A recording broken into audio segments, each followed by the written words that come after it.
Hello. Hello. How are you? I'm good-ish. Not really. That's a lie. I'm okay though. We're alive. We woke up today. This is good.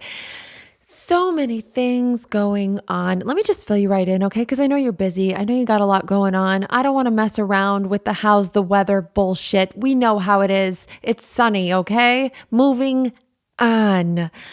Just turned 36. Feels a little strange, but it also feels right. I don't know. I can't explain it. Every time I turn another year older, it feels right. I don't know if that makes any sense. When I'm 35, I can't imagine being 36. But then around the week before I turn 36, I go, I'm ready. I'm ready to dive into this year. And it just feels right. Anyway, whatever. Who gives a fuck? I don't know. I'm not really a birthday person. Birthday people, no judgment. You guys make a lot of sense. Why wouldn't you celebrate the day that you came into this earth? What a miraculous thing. I'm the weird one that doesn't really like to celebrate or doesn't make a big deal of it. It could just be that, birthday people, not birthday people, but when you have high expectations for your birthday, then you're more likely to be let down or something if something doesn't go the way you want. So if you just don't give a shit about them, then it can't go wrong because you never expected anything in the beginning. And then you're just pleasantly surprised. Even if you get a damn avocado as a present, you're pleasantly surprised because you set the bar low. That's it. Just set the bar low. And also every day, treat every day like your birthday, right? When you put too much emphasis on the one day, I don't know what I'm saying. Who cares? 36, it's all good. I've got 2 kids. I do what I love for a living. I'm pretty healthy. No complaints. Moving on. I'm freaking out, okay? I'm freaking out because I'm going to fly home to Chicago tomorrow morning without my kids and without Steven and not for fun. I am going home to say goodbye to my godmother who is really, really not doing well. She's really, really fading and it's fast. And I have felt in my gut for the last few months that this urge to see her. She's like a second mom. She's my godmother. She's the one who got me to walk for the first time. She's the one who told me that I had a problem with drugs and alcohol and it was the day that she sat me down and told me that I took it seriously and I got sober. She has impacted my life in so many ways throughout my life. She does know, but I don't know that she knows the extent to how important she is to me in my life. And the last few months, I've just been thinking about her nonstop. And my gut has said, call Anise, call Anise, call Anise. And I called her. She didn't call me back, which is so weird. She always calls me back. She never leaves the house. She always calls me back. And so I called her again. She didn't call me back. Thought that was really weird. I called my dad, who is her brother. I said, I haven't heard from Anise. Have you? No. My dad doesn't really talk to anyone. He's a bit of a loner. So I said, well, what's going on with her? I don't know. She's not doing great. You should probably try and call her back. Okay, thanks, Dad. So then I get a text from my cousin Steven a couple days later saying, Anise is really not doing well. She's in the hospital. She had a kidney infection and then she had a blood clot in her leg and they had to do surgery on her, which is good, or else they would have had to cut her leg off. But she's really, really not doing well and she's really delayed in her responses and she remembers me, but it takes a long time. So it was just like very jarring because I had just spoken to her a few months prior and she was slow. I mean, she's getting older. She does have emphysema. Like she's slower than she used to be, but she was still with it totally mentally. She would just kind of talk slower like, Laura, I'm just very tired. But we'd still maintain a conversation and we'd still talk about anything and everything. And it was still my Anise, my Aunt Anise, my godmother. And then to hear that she was so, fading away was so devastating. And then, so I called my mom and I was like, Mom, do you know about her niece? She's in this physical therapy place and she's apparently really not doing well. My mom didn't know either. It's like there was just no communication in the family. I don't know why, but there wasn't. And then So my mom goes to see her, and my mom's been just FaceTiming me every single day. And some days, the first time I saw Anise, I said, I love you. And she said, I love you too, Laura. And I got that. And I just kept saying, I love you over and over. And she would say it back. And then the following day, I said, I love you, Anise. You know that? And she just didn't say anything. We were on FaceTime and it was just this blank stare. And I was like, I love you, Anise. And it's like, I don't know if she wanted to respond and she couldn't. I have no idea. And then I got Steven on the phone like on the third day, and I was like, Anise, it's Steven, because, my aunt has known my husband for 11 years and they love each other. I mean, Steven loves my aunt Anise so much. And she had no idea who he was. She was like, who's that guy with the accent? No clue. Just so she's really not with it. But then when I said to her one of the days, I was like, you remember that you got me sober, right? She goes, oh, I remember. And I want to believe her. I want to believe her that she really did, because that was an important moment for both of us. But anyway, my point is she's fading away, and everything in me is saying, go now, go see her. I don't want to go home for a funeral. I want to go see her and say goodbye. I want to hold her and tell her how much she means to me and why she's been so important to me in my life, throughout my life. I want her to know that, how much she impacted me, how if it wasn't for her, I may be dead. I don't know that she knows that. I mean, I've told her that, and I really have told her that countless times, but I want to just hold her and hug her and tell her how much I love her. And I'm really mad at Corona. So I'm leaving tomorrow morning to do that. And I'm leaving the kids and I'm leaving Steven for 3 days. And I know that doesn't sound like a big deal to most of you, but it is for me because I've never left them. And so I'm very nervous about that. But it was just too much to travel with 2 kids, 2 toddlers, and it was just too much for this time. I wanted to devote the time to my aunt. So, and I know with my kids, I don't know how much I'd be allowed to even see her with them. It's whatever. So yeah, it's scary, but I feel in my gut that it's the right thing to do. I really do. And, I think about it, like I said, I don't want to get the news that she passed and go back for the funeral. No, I want to see her again.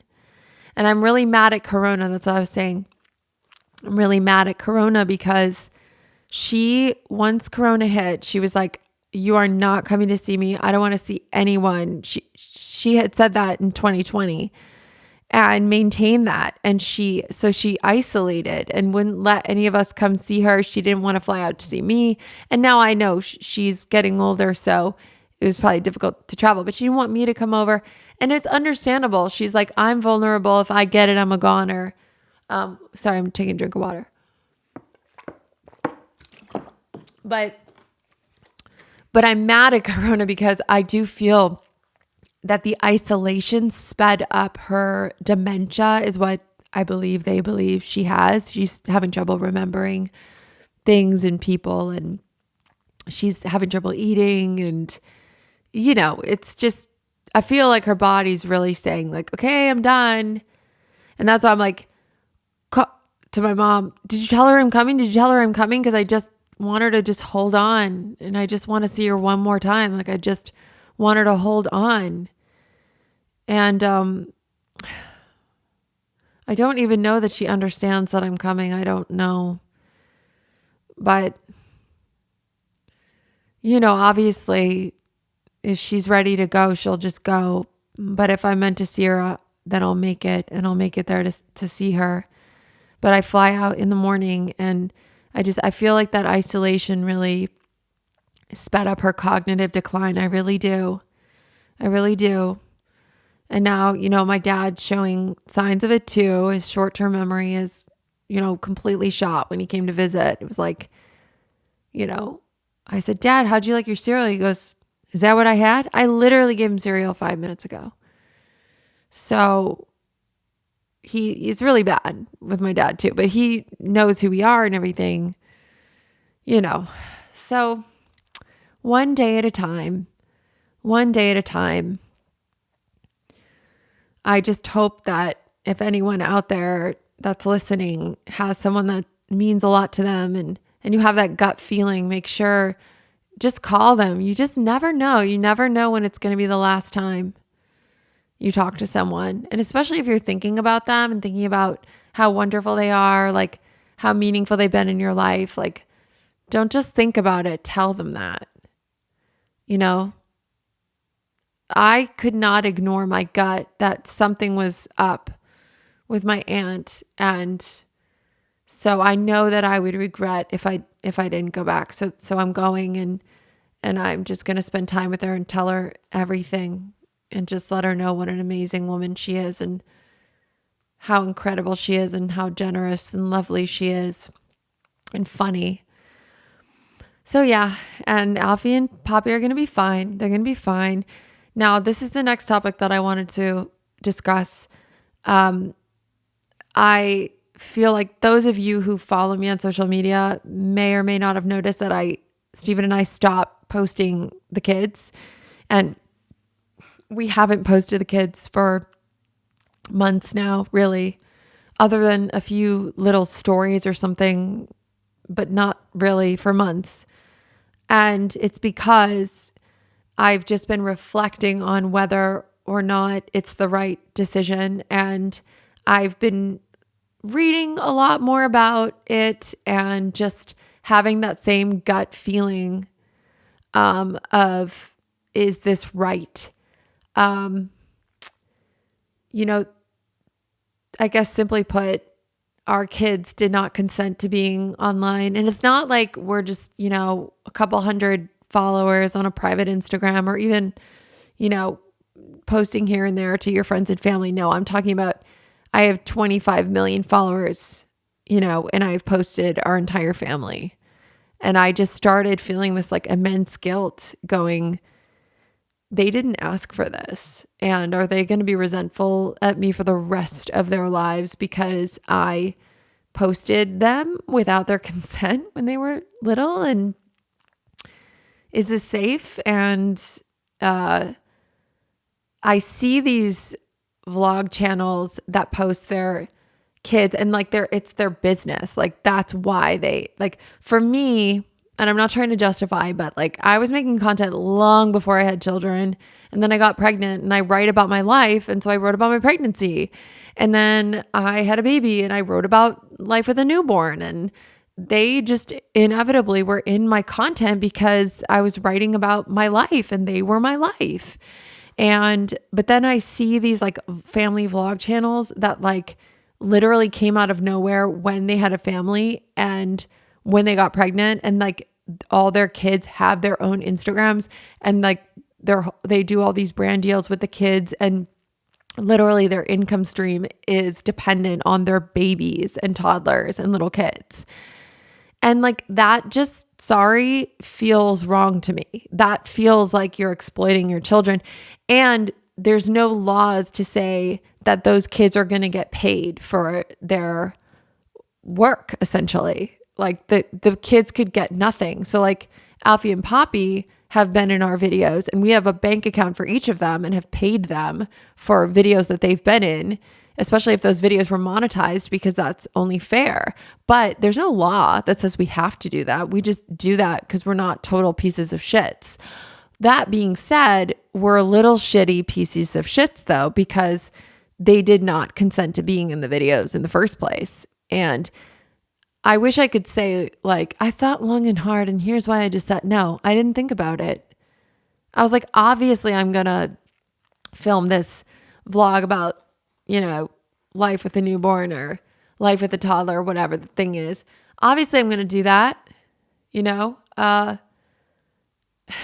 because it's my life, and, oh, my son's autistic, and, oh, that's my life and that's his life. And I just decided to share that. And my husband's autistic. There's nothing wrong with being autistic, but was it my place to announce that? I didn't think. I just was in such a place of posting everything that was going on in my life, from a hemorrhoid to a birth to whatever it was. I just was this open book. And it's such a strange thing. I feel like millennial parents are in this new world. We're the first generation that everything is online, and we're just, that's just what you do, right?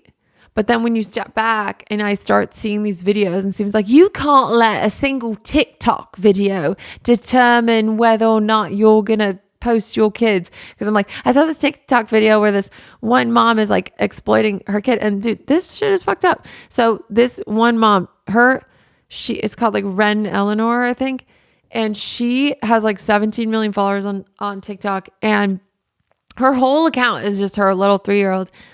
But there's all these people that are saving these pictures and videos of this little girl, like tons of people that are saving it. And it's been linked to a lot of pedophiles. Like a lot of pedophiles are on her page, and they're saying that the mom is aware and not doing anything about it.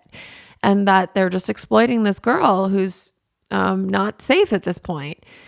And so I'm seeing stuff like that, and it's really rubbing me the wrong way. And then you have your like Ace family and LeBrant family who, to me, it does feel like exploitation. It does feel like you have built your career on documenting your kids' every move. And I just feel like I wasn't that, but I was on my way to becoming that, even unintentionally, and it got to the point where Alfie did something cute and I was like, oh, that's going to do so well on TikTok. I actually had that thought. And then I was like, ew, Laura, why is that your thought? And not send this to mom so she can enjoy it. And I like paused and just thought about that.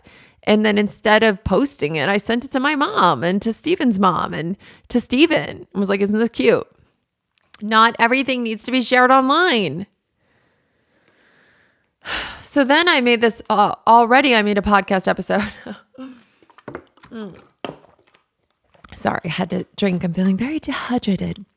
But I had made a previous podcast that I'm not posting now, right after I had this revelation that was saying like, I'm never going to post my kids again. And, no one should ever post their kids. Well, it's not so black and white. Steven and I have thought about it for months, and I don't think you could say that any parent that posts any picture of their kid is horrible and exploiting, and it's not so black and white. Like, I think there's probably a nice little medium. What we're leaning towards now is like 95% us doing, comedy, music, our kids' content, meaning our show that's for kids, Pammy's World, our show that's literally for toddlers. It doesn't have kids in it. It is for them. So 95% that.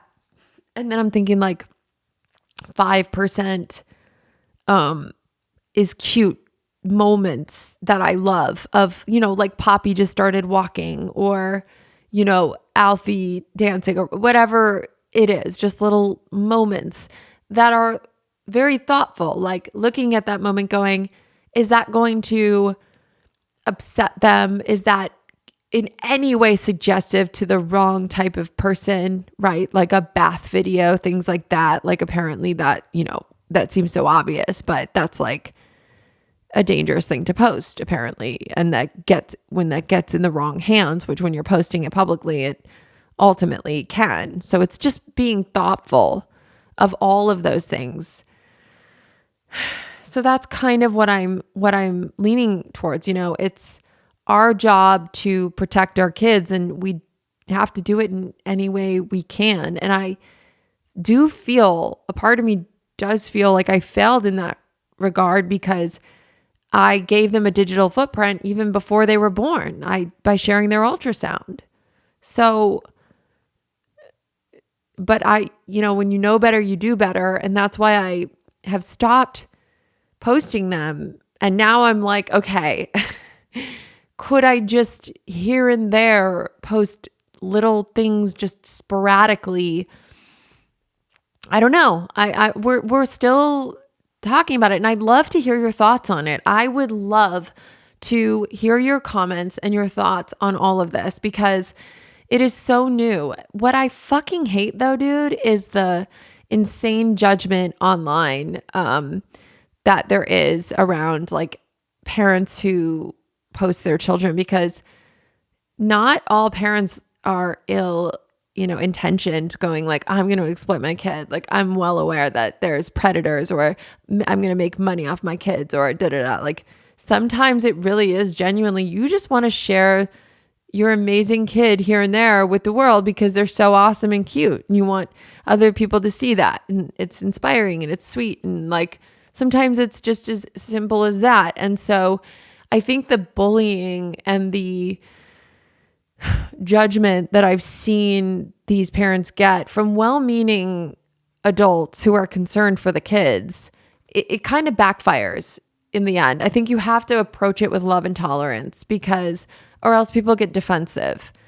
Like, this one woman made a video about me, and she was like talking about a really sensitive topic. She literally was talking about the time that Steven had an affair during his relapse. And it was like an incredibly hurtful, horrible time. He was on drugs, he was unfaithful, and, we separated, and it was horrible. And I wrote about it in my second book. And I didn't write about it in my first book because I was too scared of the judgment, and I was too scared to talk about it. And so I wasn't ready. And then in my second book, I was like, all right, I'm just going to lay it all out. And then I said, well, of course I did a podcast interview, and I was saying, like, of course I asked him for his consent because it's his story too.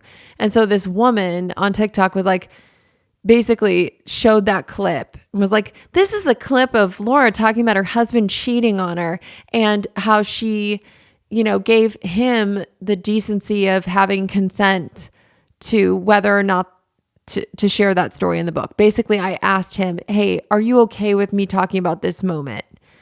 Because if he wasn't okay, I wasn't going to write about it because it's his story too. Then she basically alluded to the fact that I didn't do the same thing with my kids.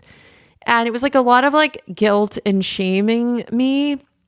And then like that inspired like bullies in the comments. And by the way, this video was like, I saw this way after I had been not filming my kids. I had been not posting my kids for months at that point. But then, it was just like mean comments and like bullying and things like that. And it was unhelpful. Like, what would have been really helpful is if this woman reached out to me and said, hey, you're a big creator. You should lead by example. Here's why I think it could be dangerous if you overpost your kids or share personal information. And, I'm just telling you the facts, and these are the facts, and I care about you, and you're a big creator. And so I hope you'll consider, this. Like, if she really cared, she would have just reached out to me, or at least attempted to reach out to me, but she didn't. She just made a video showing this like painful moment of mine saying like, and it was just hurtful. And then it inspired hateful comments. And it's like, I don't know. I just didn't find it to be effective. Like, that video made me want to be like, fuck you. I'm going to do what I want to do. Fuck off. Like, don't be so judgmental. Or if you really care, come to me. That being said, I don't agree with the video. It was hurtful and unnecessary and inspired bullying. And like, I just think that's unhelpful. It's kind of the equivalent. Like, I've been vegan for 12 years. It's like if I made videos about everyone who ate meat and talked about like, you say you care and you're compassionate. Well, look what happened to this cow that you ate last night. Or I could get pretty gruesome, but that would be kind of insensitive, and also it would backfire because I would be guilting and shaming people, and they would get annoyed and defensive and probably end up eating more meat or taking more pictures of their kids.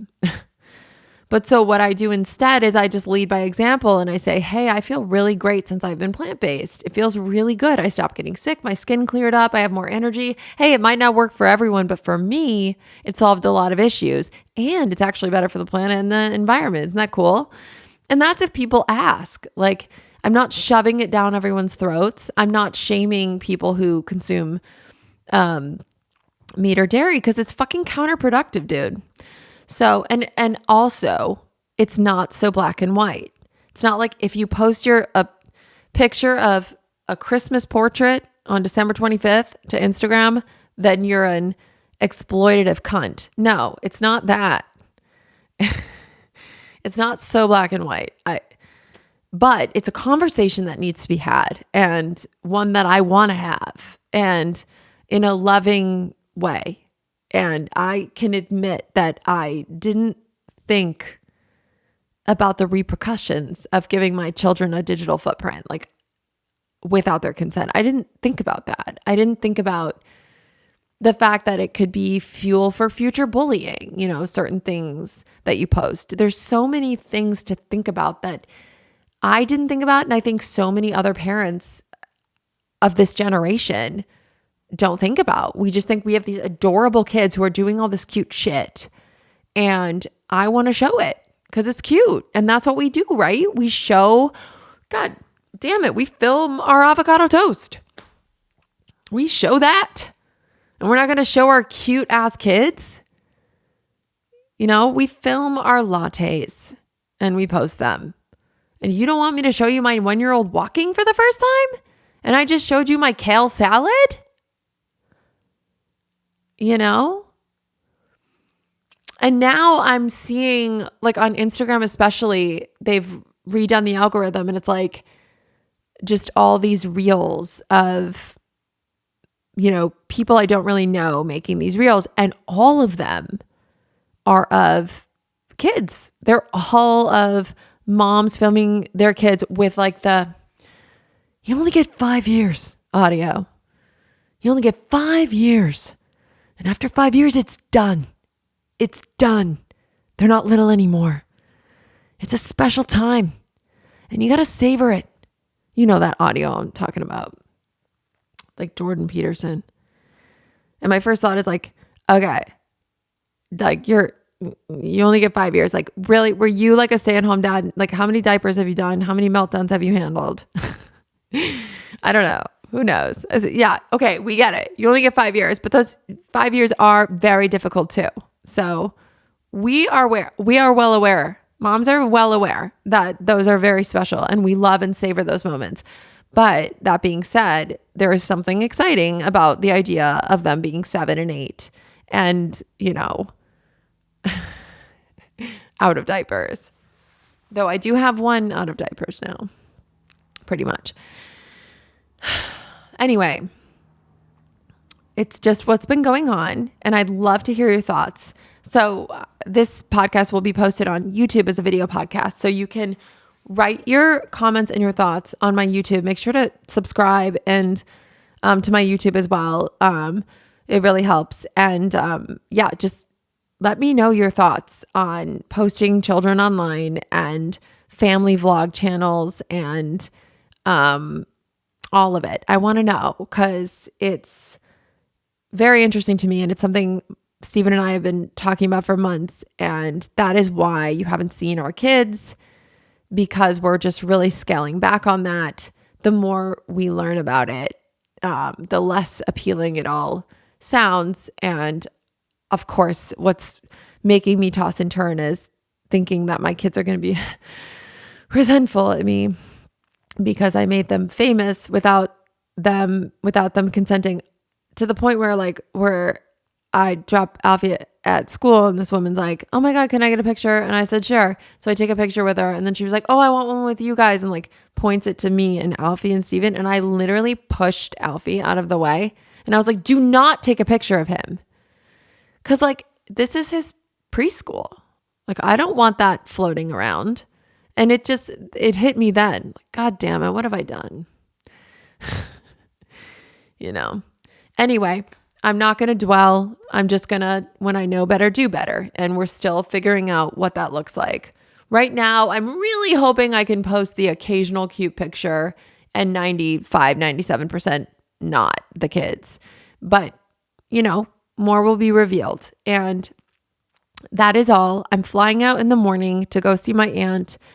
I pray to God she remembers me and is okay and not in pain. And I'm just going to go and I'm going to say goodbye and tell her how much I love her and how much she means to me. And that's what I'm doing. And so wish me luck, and I will keep you updated on the trip and on everything else. And I love you very much. And please like or follow this podcast if you're listening on Spotify or wherever you listen. Just hit that follow button.